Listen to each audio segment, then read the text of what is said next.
ഈ കൊല്ലം പോർച്ചുഗൽ തന്നെ അടിക്കും.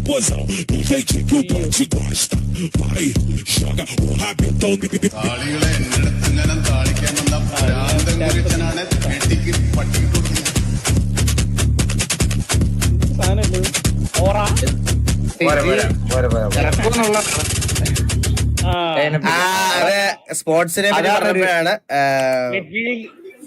ഒരുപാട് നന്ദിയുണ്ട് ചെന്നൈ സൂപ്പർ കിങ്സ് ടീം മാനേജ്മെന്റിനോടും എല്ലാവരുടെ ഒത്തിരി നന്ദിയുണ്ട്. ഒരു വിഷമം പറയാനുള്ളതെന്ന് പറഞ്ഞാൽ നിങ്ങൾക്ക് വേണ്ടി ഒരുപാട് പേരുടെ തല്ലുകൂടി, ബെറ്റ് വെച്ചു, പൈസ പോയി, പിന്നെ മാനം നഷ്ടപ്പെട്ടു. അങ്ങനെ ഒരുപാട് സാഹചര്യങ്ങൾ ഈ ഒരു സീസണിൽ എനിക്ക് സംഭവിച്ചിട്ടുണ്ട്. ഒരുപാട് നന്ദിയുണ്ട് CSK മാനേജ്മെന്റ്. ഇന്ന് വരും നാളെ വരും എന്ന് പറഞ്ഞ് ധോണി വരുമെന്ന് പറഞ്ഞ മറ്റേ അമ്പിളിമാമിനെ കാണിച്ചു തരാന്ന് പറഞ്ഞ് കൊച്ചിലെ എൻ്റെ അടുത്ത് ആൾക്കാർ പറഞ്ഞ് പറ്റിച്ചതുപോലെ ഇന്ന് വരും നാളെ വരും ധോണി എന്നൊക്കെ പറഞ്ഞ് എന്നെ ഒരുപാട് പറ്റിച്ചു.